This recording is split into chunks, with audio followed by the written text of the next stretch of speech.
Okay, so welcome everyone to WNBA. Our event today is Brave Women Revelatory Memoirs. I'm going to start out with a few announcements. So if you're watching this in the future, some of these events may have already passed.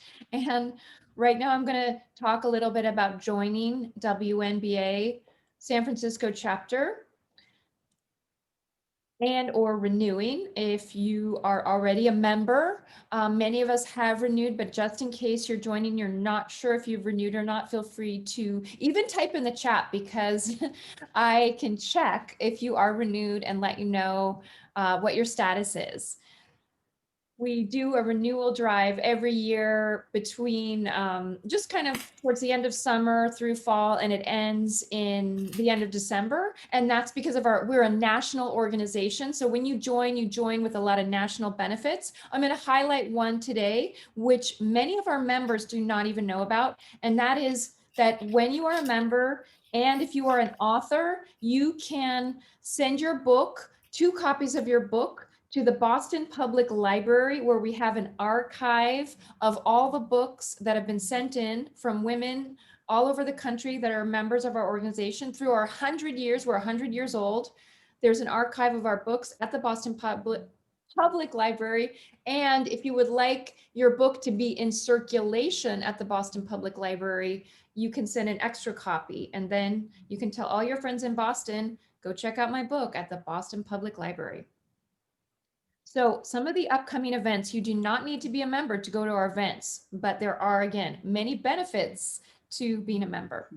The first one that we'd like you to save the date for is January 15th, which is Goals for Writers with Deb Eckerling. And she's a popular presenter. That's going to be lunch and learn. So that'll be just like this, noon on Friday on January 15th. That's not yet announced, but you can also, while I'm thinking of it, you can sign up for our mailing list if you're not on it. It's on the website on the right side, and it says join our mailing list right at the top. On January 29th, we have a really stellar speaker, Jill Lublin. She wrote several guerrilla publicity books and guerrilla publicity for authors. She's filled with great tips, and she's going to be presenting on Hook That Book, publicity for your book and your career. Because many of us that are authors, we also want to, expand our career because we don't always make $1 million on our books, right? Okay, that was a joke. And then we also have April 10th, Pitch-O-Rama, save the date. That is a great pitching. If you've written a book or you're thinking about writing a book, you want to pitch it as soon as possible because you'll get great tips on how to hone your book and maybe get an agent, maybe get an offer. But even if you don't, you learn so much by pitching your ideas to agents and publishers. Last announcement before I introduce our fabulous women authors today is the Effie Lee Morris Writing Contest. I'll put this in the chat. We have the Effie Lee Morris Writing Contest. It's not due till March, but get a jump on early and join one of our 3 categories, fiction, nonfiction, and poetry. You can win cash prizes. It's a fabulous contest. And I'll put that in the chat. All right, so I think we are ready to roll. So I'm going to announce, or rather introduce, our 2 women, and then I'm going to spotlight them. So first up is Marlena. As a consultant and professor of strategic management, Marlena Fiol, PhD, has guided her students and clients in visualizing their dreams and bringing them into reality. Over half of her 85 published articles and books relate to identity and identity change. Today, as a blogger, essayist, novelist, and memoirist, Fiol is still engaged in a similar mission. Every blog, essay, book, or workshop provides an opportunity to explore who we are and what's possible in our lives.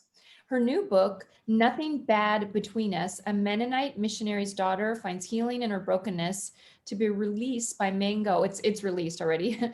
It's a vulnerable and inspirational tale of transformation. She was raised in Paraguay on a leprosy station and today lives with her husband, Ed, in Eugene, Oregon. And our second author is Nita Sweeney. She's an award-winning wellness author of the book of the running and mental health memoir. That's a new genre, running and mental health memoir. Depression hates a moving target. How running with my dog brought me back from the brink. She created her own genre. She's also the co-creator of the writing journal, You Should Be Writing, a journal of inspiration, instruction, and keeping your pen moving. Love that. She wrote that book with WNBA SF immediate past president Brenda Knight. She's also a longtime meditator, 3-time marathoner, and a former assistant to writing practice originator Natalie Goldberg. Nita founded the Facebook group Mind, Mood, and Movement to support mental well-being through meditation, exercise, and writing practice. She lives in Central Ohio with another Ed. They both are married to Eds. And she also lives with her Labrador Retriever Scarlet.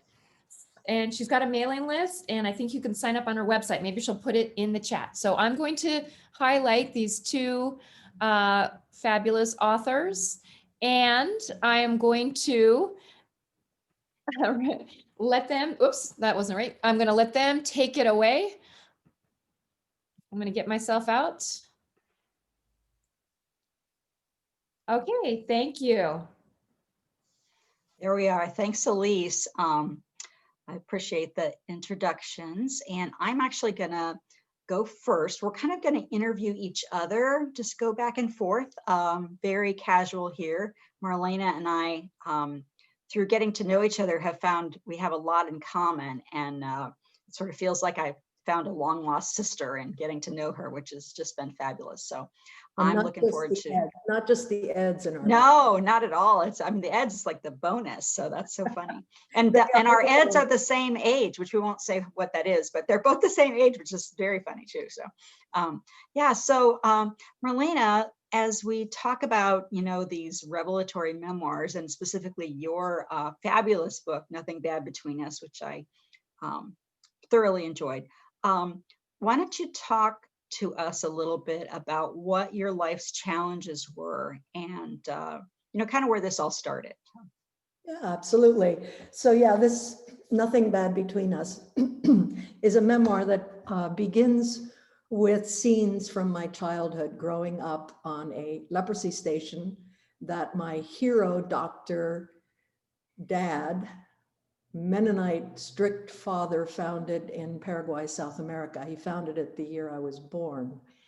And the book invites readers into my struggle between contradictory forces of, on the one hand, longing to be loved and longing to be part of the Mennonite clan, and on the other hand, really rebelling against the controls, often abusive controls, that were placed on me.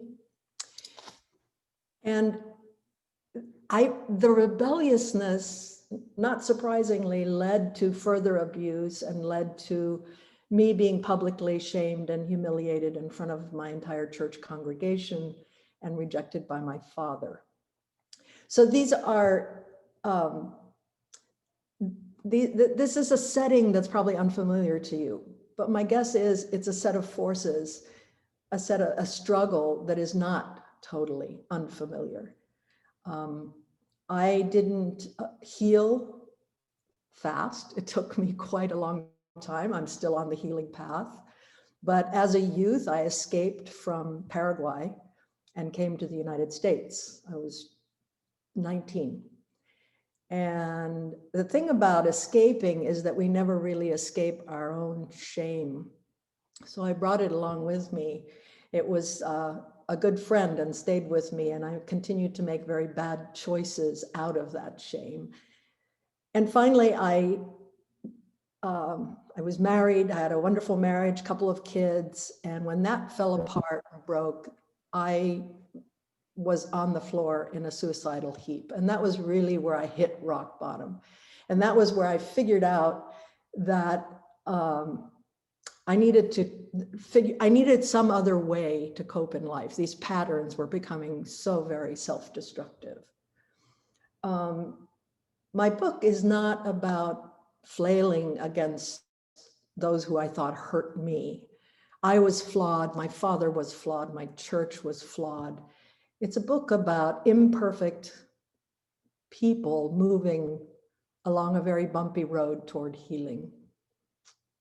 So what about you, Nita? Tell us about before we get into sort of how we overcame obstacles to the extent we did, tell us about some of the obstacles in your life. Well, thanks, Marlena, and just thanks. Always, I have been on a number of events with Marlena, and I'm always impressed by the depth to which she goes and the vulnerability when she talks about her story. So, and the book, that's all through the book. So, yeah. So the book that we're talking about today is "Depression Hates a Moving Target: How Running with My Dog Brought Me Back from the Brink," and it is my middle-aged, overweight, chronically depressed, grief-stricken, can't get off the sofa, and I'm not sure if I was eating bonbons or not, but there's a very good chance I was, story. That's where it starts. And then the transformation of kind of what happened. I was a very unlikely runner. I had never been athletic, and I'd suffered from depression most of my adult life. So it was just one of those odd things. I saw a social media post by a high school friend who was a year older than me, at least as large as I was at that time, not athletic in the same way I was not athletic, who said, "Call me crazy, but this running is getting to be fun." And I thought, she's joking, right? But she wasn't joking. So let me back up, because we're going to actually get to that later. That's the story of the book. But I do go back in the book and talk about what led up to not actually that day, but a few months later, when things did change, when I chose to take a step forward. During the year 2007, like I said, I've had chronic depression. I'm bipolar, and with bipolar, that often manifests as depression. So it actually took a long time before I was diagnosed as bipolar, as opposed to just chronically depressed, because I wasn't manifesting as hypomanic. So, but now I realize that's what it was. And so for many, many years, I, would attempt things and just was not able to finish them. The most notable of which was a career as an attorney. I went to law school. I did pass the bar exam. I did practice. And for a while, I was very successful. I was a partner in a small firm. But it was as if the structure I had created was not built on solid ground.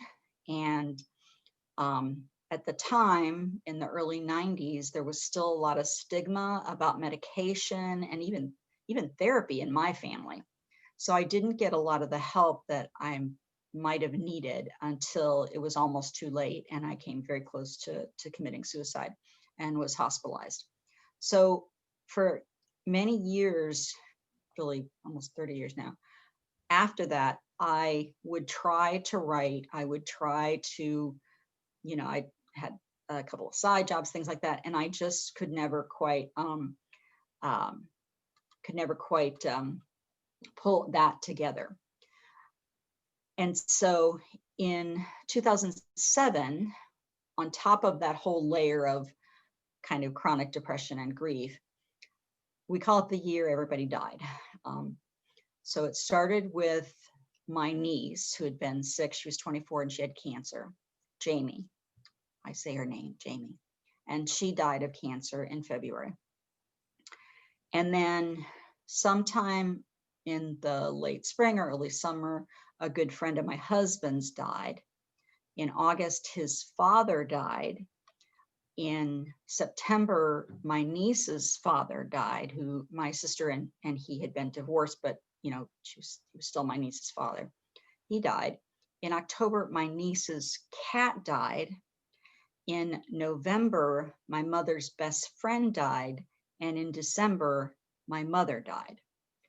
So by, when all these things happened, in most of 2008, there was so much to do with my mother's estate that while I was grieving, I was also busy. I'd also gone to graduate school, and so I had like a structure with that. But after I graduated from graduate school, and once her estate was done, and once Jamie's estate was done, I just completely tanked. And so 2009, I don't even remember it. I really don't remember it. And it was at the end of 2009 when I read that post from my sister, from my high school friend. So that's kind of the backdrop to the story, is just recurrent depression. At one point, I was on 6 different medications, and I didn't have shock therapy, but we were talking about it. We had talked about it many times. It scared me, and I was only hospitalized once, but there were a couple of times when I definitely could have been hospitalized again. And when part of that time we lived in Taos, New Mexico, and the nearest hospital was an hour and a half away in Santa Fe, down this winding, it's through the Rio Grande Gorge, winding 2-lane road. And it was winter, and I just, the thought of going there and being alone there was almost as bad as staying home, without my ed to be there. So we created kind of a structure to keep me safe until I could get, the help I needed. So that was sort of the backdrop of how it all arose. And, there were good years. There were times when I did things. I publish a monthly newsletter for Central Ohio Writers. I've been doing that since 2003, I think. And I would blog very intermittently. Sometimes I would get a little hypomanic and blog every day for a while, and then it would fall off, and I could barely just blog once a month. And it was very much a struggle for many, many years. So that's kind of the backdrop. Is so that answer, I think that answers your question. So so I think the next thing we want to talk about is sort of what happened. And I let Marlena talk about that. Like, how did you get to a place where, you talked a little bit about the point of realizing something needed to change. So then what happened? Yeah, well, as a youth, I confronted my obstacles in very unhealthy ways. For those of you who know the Enneagram, I'm an 8 on the Enneagram, and not healthy, because we can be healthy or less or more healthy 8s or 2s or 3s or whatever we are. And an unhealthy 8 believes that the whole world is against me. And so that was my approach as a youth, is it was me against the world. And I lashed out terribly. That is what I figured out on a heap on the floor when the only close-knit family I had ever known fell apart, and I was divorced, and I had 2 little children. I got up off the floor, not flailing against the world, but I got up off the floor because I felt I had no choice. I had to be there for my kids. And I'm grateful that it got me up off the floor, but I don't think necessarily that is what I aspire at my healthiest. At my healthiest self aspires clearly not to lash out when the hard times hit, aspires to go and do it if I feel I must. But maybe more important than that, the healthy me aspires to embrace the dark times and to know that there's something important I'm supposed to learn. And I know that because in retrospect, every single dark time has taught me some important things about myself I wouldn't otherwise know. But getting there and looking at the obstacle with that in mind, with what is it that I need to learn here, doing that in the moment when it's hurting, that's the real challenge. And that's what I would aspire to. What about you, Nita? I love the one step at a time in your book that you show over and over again. Say more about how you encountered all of your obstacles, and how that one step at a time was so important. Yeah, that's kind of one of my mottos. I mean, I've learned it a lot of different places. But what happened that made me take the step that ended up with this book was seeing that social media post and going, she's really lost it. She really has lost it. She cannot possibly mean that she's running. This is ridiculous. And she was serious. So I sort of followed her for a while, because that particular day, I think what happened that day was I would get the hiccups, and sometimes I would just get the hiccups and it would make me cry so bad I would just go back to bed. And so that day, that's what happened. I just got the hiccups and I couldn't get over them. And so I was just like, I mean, that's all it took was the hiccups, and I was down. And so that was in the winter.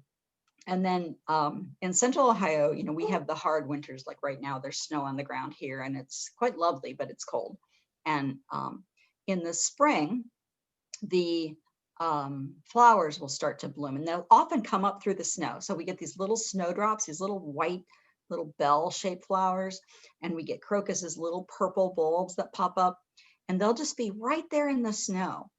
And one day I had seen another one of her posts. Her name is Kim. She's still a good friend.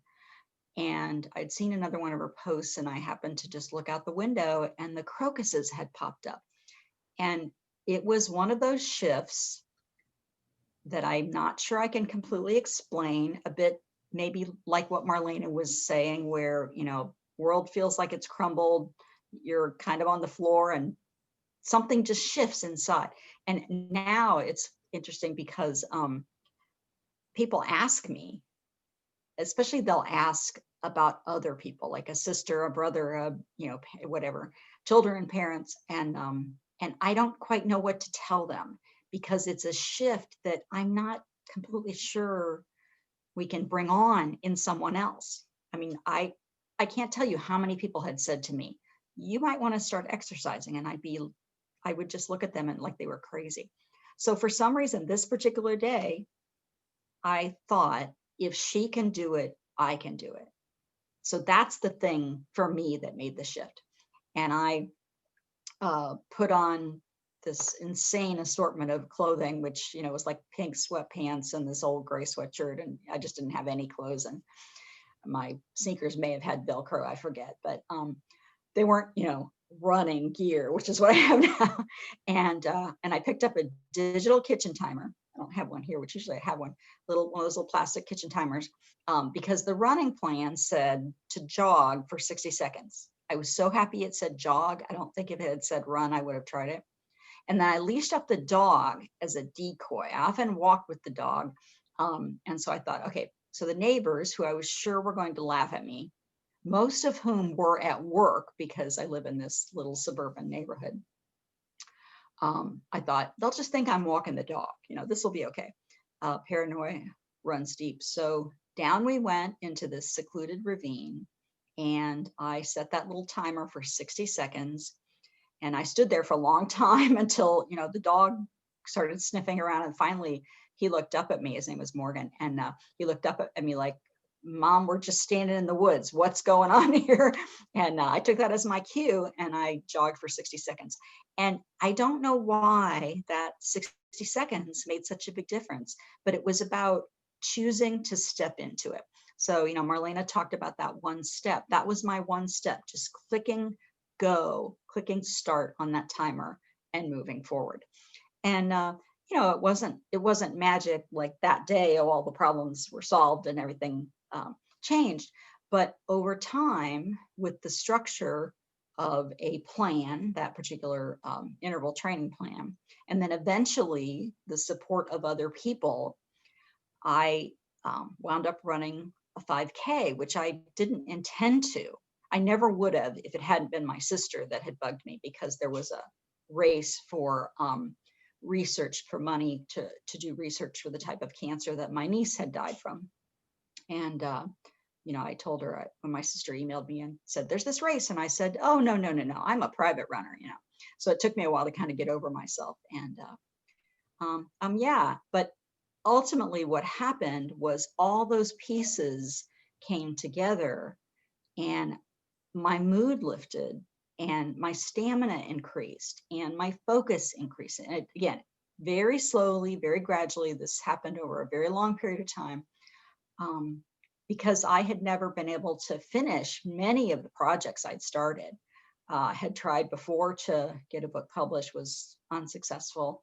And I don't know, it just started coming together. So that's kind of where it's at. So Marlena, do you have, oh, by the way, that's the other thing Marlena and I have in common, is that we both study the Enneagram. If you don't know what it is, it's a personality typing system, and I'm a 9 on the Enneagram. So I'm like the peacemaker, keeping everybody happy, calm. So we're quite a pair. I know, it's like she's like she's the executive. Let's go. And I'm like, oh, but we should slow down. We should slow down. So it's quite comical that we talk, but it's great because the 9 needs the 8. We need that energy. We need each other. Yeah. So yeah, but yeah. So the thing about your book, Marlena, my book is about mental health, and there are relationships in the book. Of course, my relationship with my husband is a big part of it. But Marlena's book is really about relationships. It's about the change, inside yourself, and the change within, not just with you and your father, but with really the whole community and the family. And I don't know if you want to talk a little bit about that, or Yeah, I mean, that was and is my healing path, is to become comfortable at looking at my own failings and be vulnerable enough to show up with the failings, and then compassionate enough to see that we're all flawed.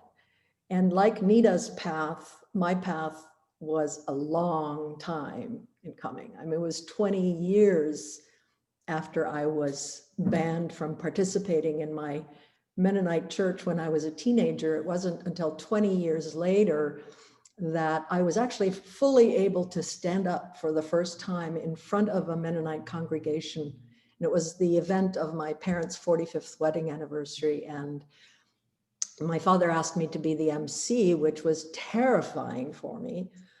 Even though it was 20 years later, but it would be a number of the same Mennonites in the congregation who had judged me and rejected me. And so, yeah, it was terrifying, but I did it.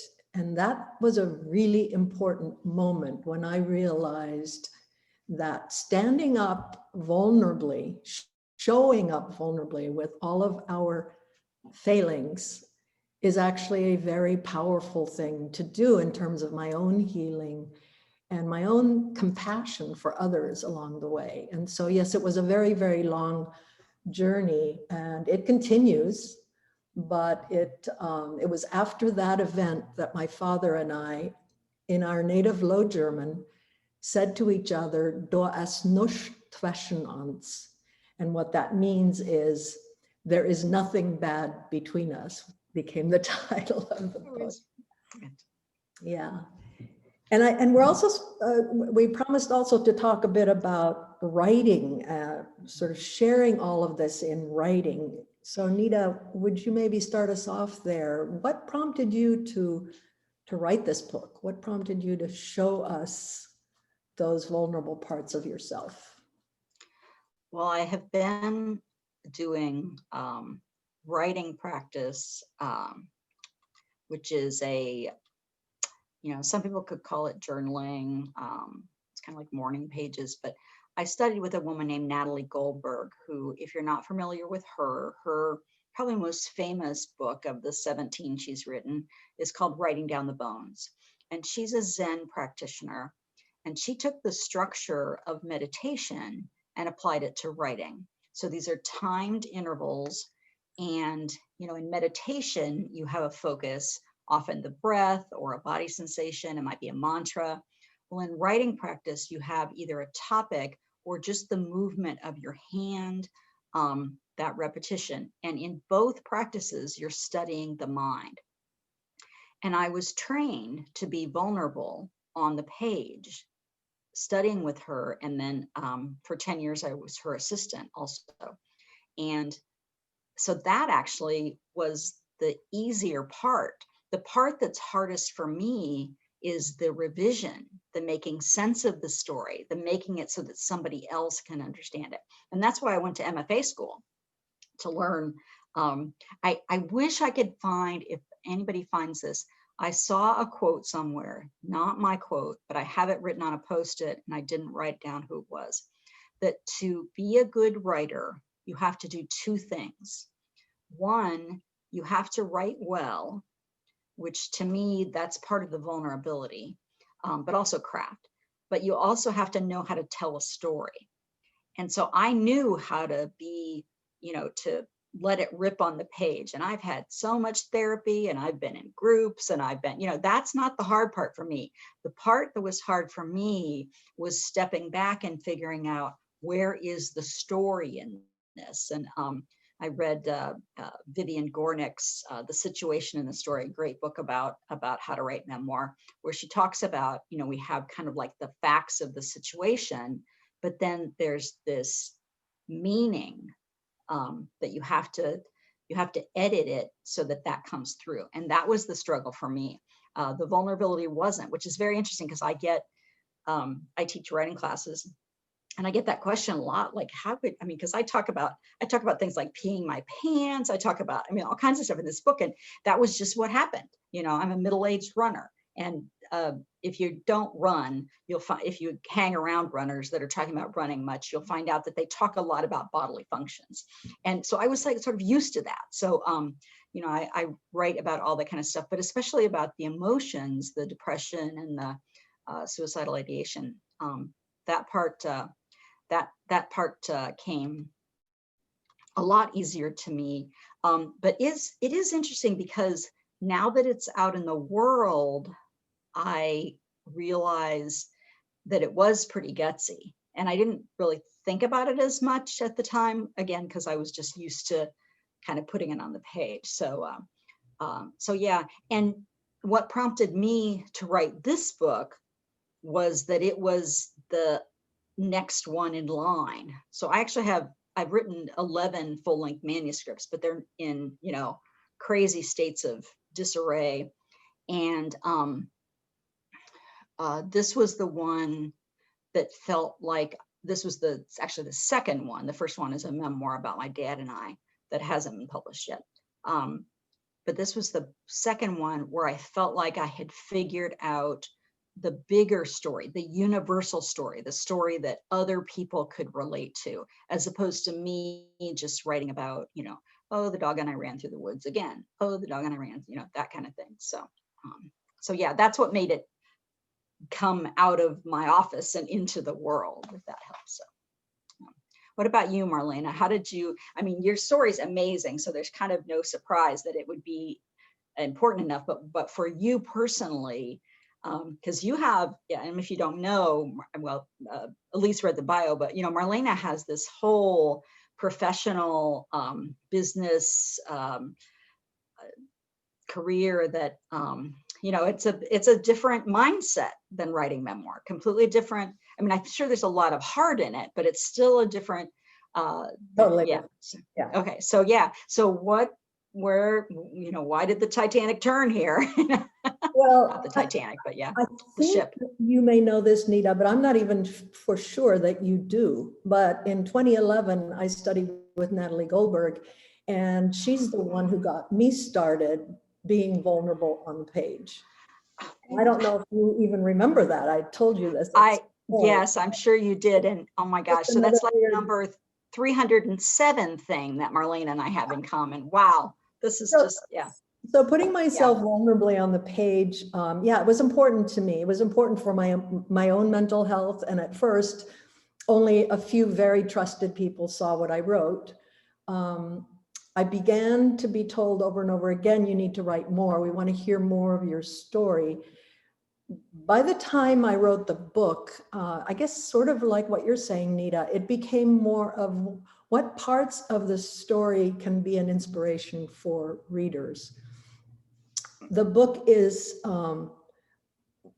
well, one of my readers calls it the beginning of the book, one shit storm after the other, it reveals a lot of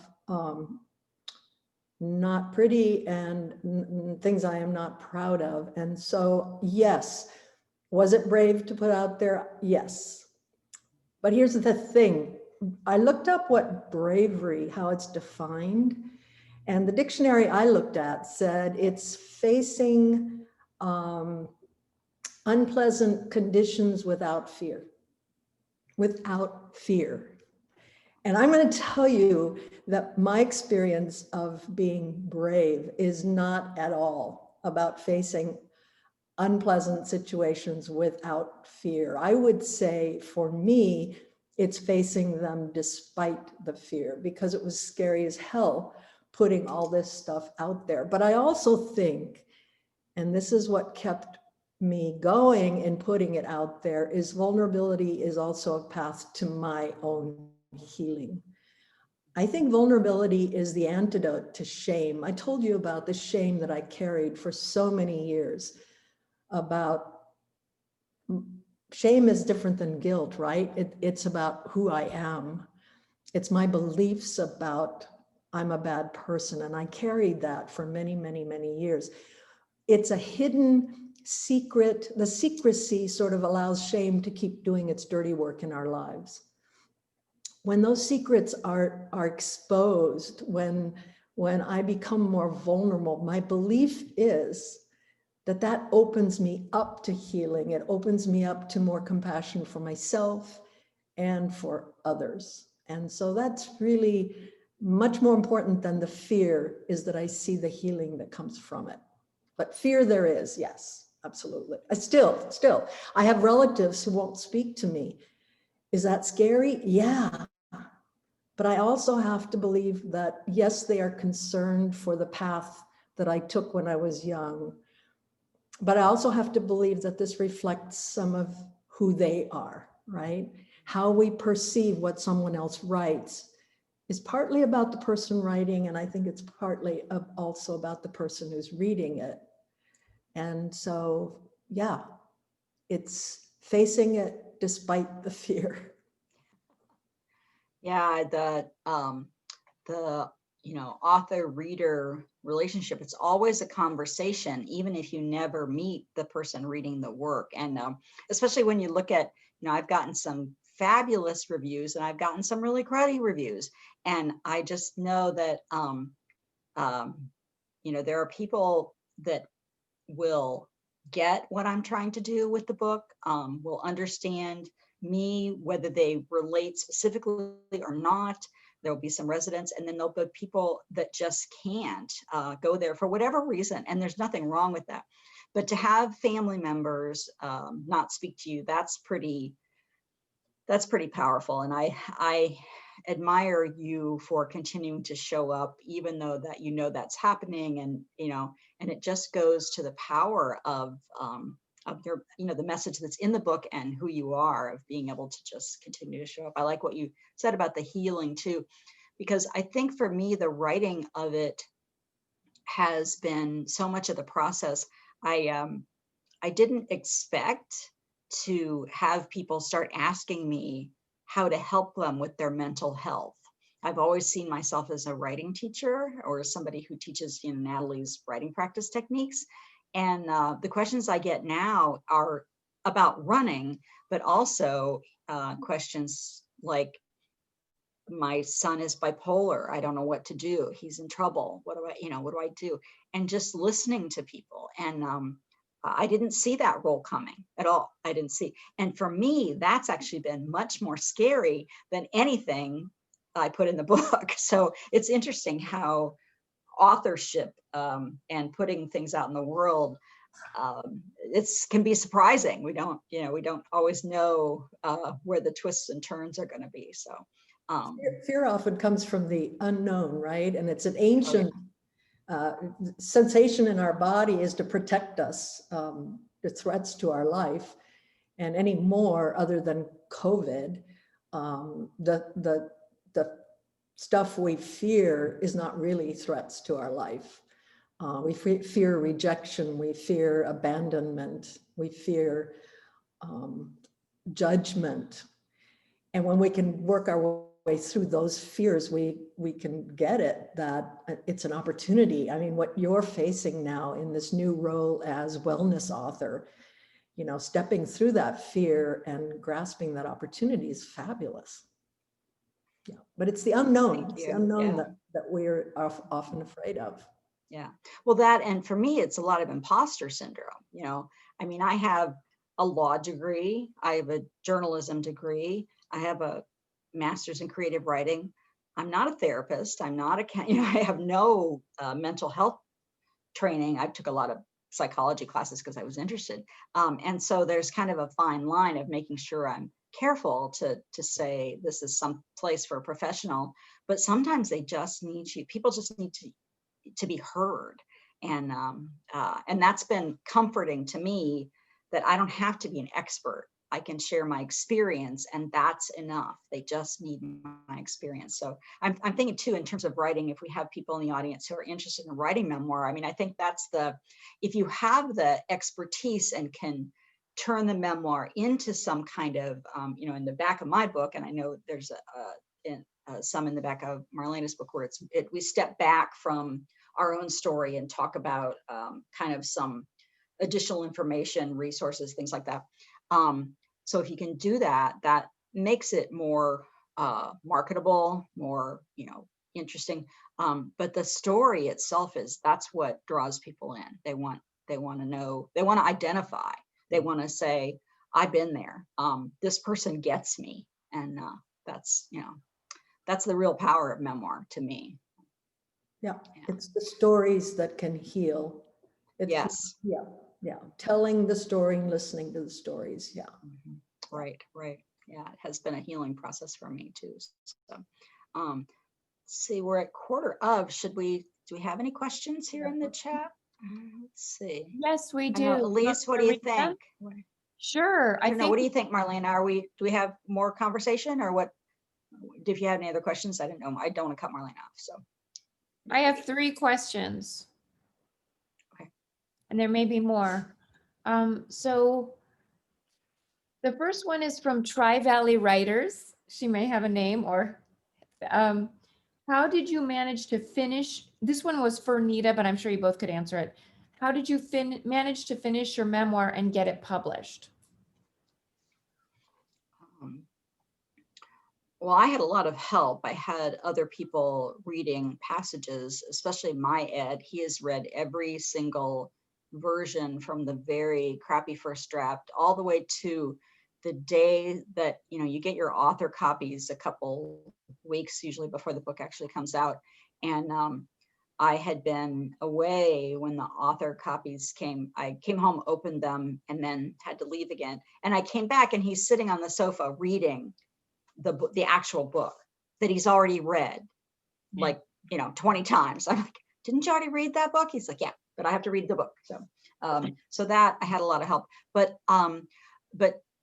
as far as my kind of, I won't call them failures before, but my efforts before, this book was different for a number of reasons. One, I was in a different place. I'm now on one antidepressant medication, and I'm like a different person. I mean, I still have ups and downs, and, you know, running didn't cure everything, but the stamina from long distance training for me, and other people get stamina other ways. You know, some people do, I know Elise does yoga, Marlena does Tai Chi. There's lots of different ways to get that. But for me, that was what gave me the physical and mental ability to finish something that I hadn't been able to do for many, many years. So I don't know if that answers if that's what they were asking, but that was what it was. I mean, I think it was because it was running. And the other thing was that I think that I was able to get the contract because I found the right publisher at the right time. Mango, we're both published by Mango Publishing Group, and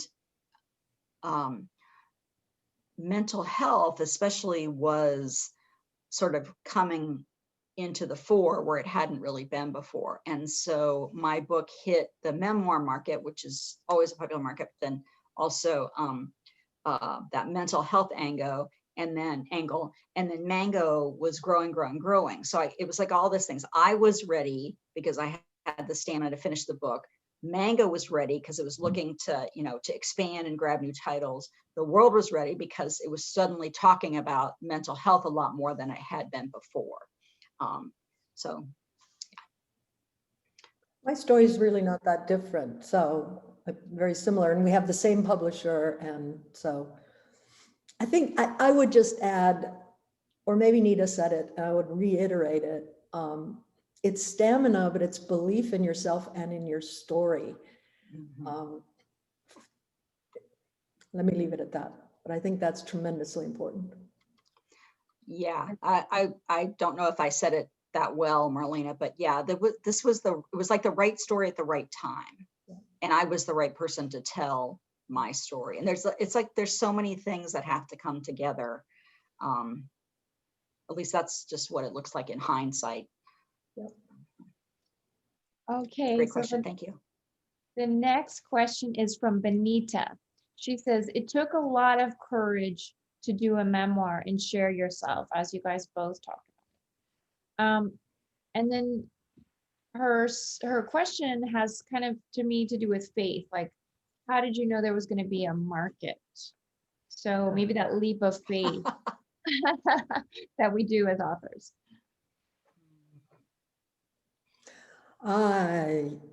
So Nita's book has been out longer and has already proven itself in the market. Mine is newer in the market, and so I'm still running on faith. I don't know when I will hear sales numbers, but I have not yet heard anything, even though it released on October 27th. So I'm still running on faith. It gets back to what I said a moment ago. I believe that story will provide inspiration to people who are facing obstacles in their life. I believe that. And that's what really I'm writing on. That's the faith I hold, but in terms of numbers, mine's not there yet. I don't know if it's there or not. I have no idea. I've seen no numbers. Yeah. Okay. Yeah, so I didn't see any numbers. We get quarterly statements, and when I did my first couple of readings, the first book came out in May of 2019, and I did a ton of readings, right around that time. And people would they'd ask two questions that I didn't have the answer to. One, they'd ask, what's next? And I'd say, I have to talk to my editor. Because the book had just come out. I was like, so, you don't realize you work on it for so long and you're just kind of in it. And the second question, they'd say, how's the book doing? And I would say, I don't know. And so my husband said to me, he said, don't say that. He said, tell them it's selling like hotcakes. So the book is selling like hotcakes. Marlena's book is selling like hotcakes. And again, it's about that belief that it's an important enough book and that the story will resonate with people. But it's very odd. I don't think that, Brenda's not here to ask, and I wouldn't put her on the spot anyway in that way, but it's not as if that a publisher is going to say, well, you're our 57 out of 200, your book is selling 57 out of 200, because what it sold today will change tomorrow, will change, it's like changing constantly. And so it's not, the way to quantify it is very murky. Yeah. And I am the kind of person that likes this. I liked being in school because there were like specific assignments, you checked them off, you got a grade, you always knew how you were doing. Yeah. Publishing has not been like that at all. That is my constant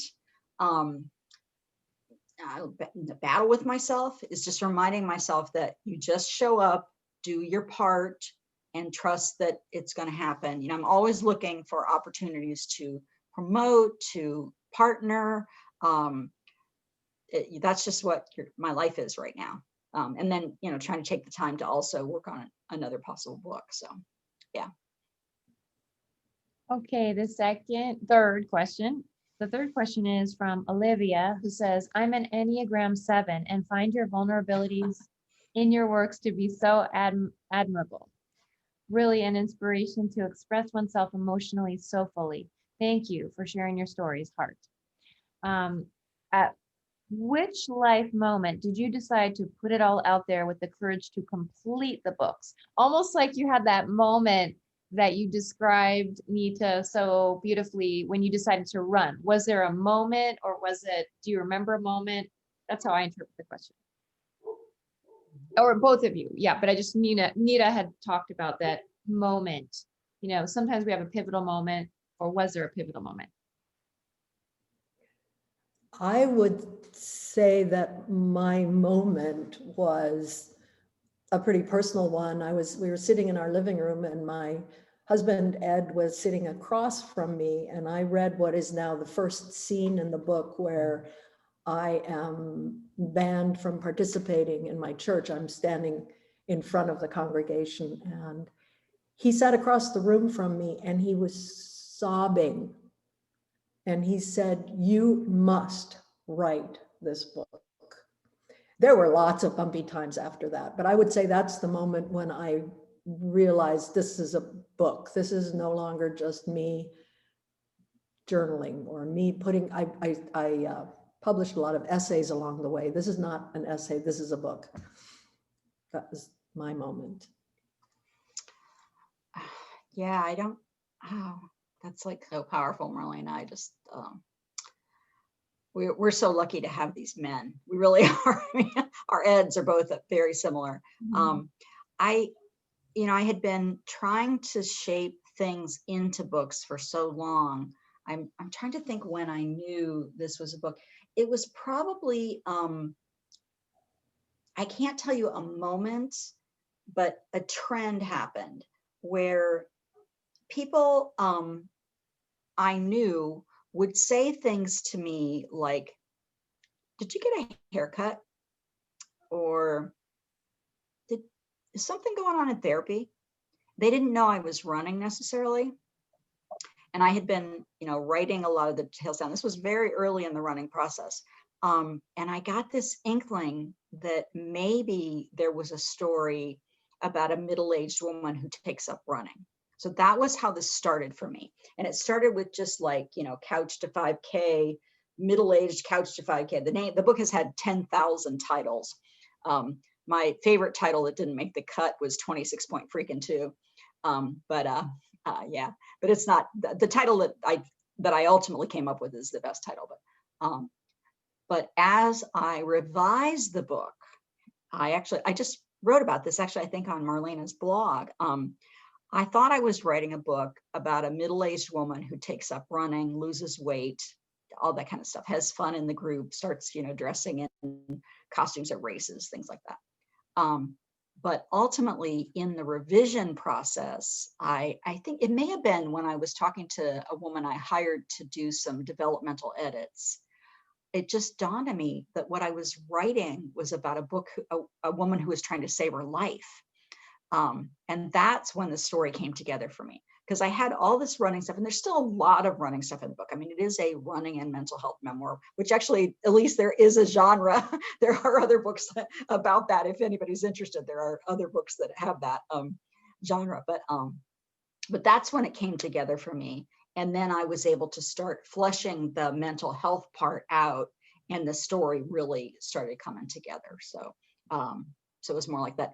And then that continues, like when they give you a deadline, you sign a contract and they say, "We need the final manuscript by X date." And you take a deep breath and gulp very loudly. And then you go, "Okay, I guess I really got to do this," because there's still edits. I'm still editing up until that last minute. And then they send you the proofs and you're still editing when they send the proofs. So it's and then you get the book and there's like, "Oh, wait a minute, was that still in there?" Stuff like that. So it's a process. Yeah. Great. I love that. And I wanted to share with you both that the holiday storytelling, which we had last week, we decided that one of the themes in holiday storytelling was that most of the stories had gentle, supportive men. So I think somehow this is similar. Maybe that's a requirement. I don't know. Or it could be a woman if that's your partner. So there's one Or you more could be it for yourself. You could be for question. yourself. True, too. true, true. Yeah. But yeah, supportive, have supportive self or partner.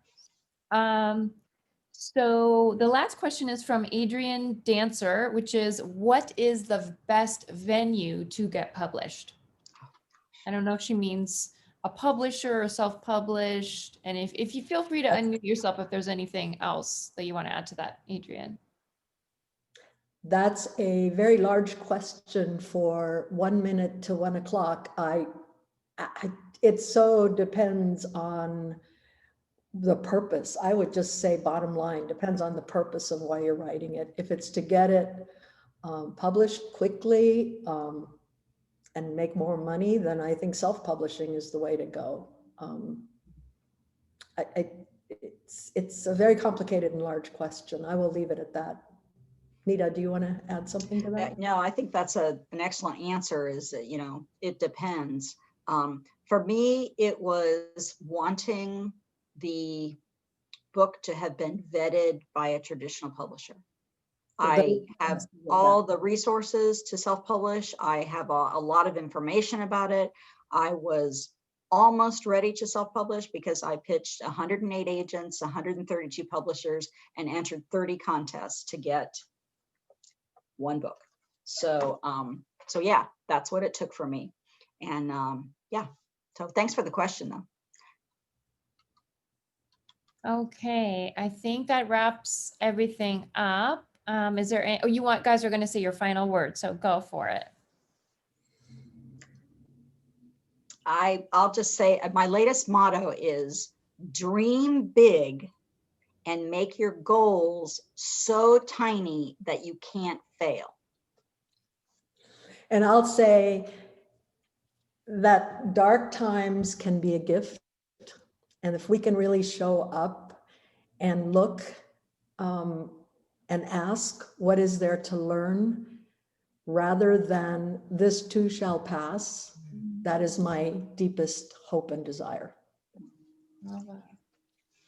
Brava, brava. Great, great, great. Thank you all. Thank you, Thank you, Elise. everyone. Thank you. Thanks, Elise. Thanks, Thank you so much Marlena. for coming. And I'll just type my email in the chat in case anyone has any questions about anything I said or membership. I'll just type it real quick. Did you leave my the where to find my book on the chat or not, Elise? I did not. Yeah, that'd be great if you could type that in there. I can also send it in a follow-up email. Yeah, tell me where you would like to send people. We have Nita Sweeney's website. Yeah, just go ahead and type your. MarlenaField.com. Okay, type that in. Whoever will get there first. Got yeah, go ahead, Elise, if you got it. Okay, there we go. She's got it. Great. Yeah, so just copy those or go to those sites, and thank you all very much. And I'll send those out too in the follow-up with the recording. Okay. Thank you all for being here. Thank you, Elise. Thank you, everyone.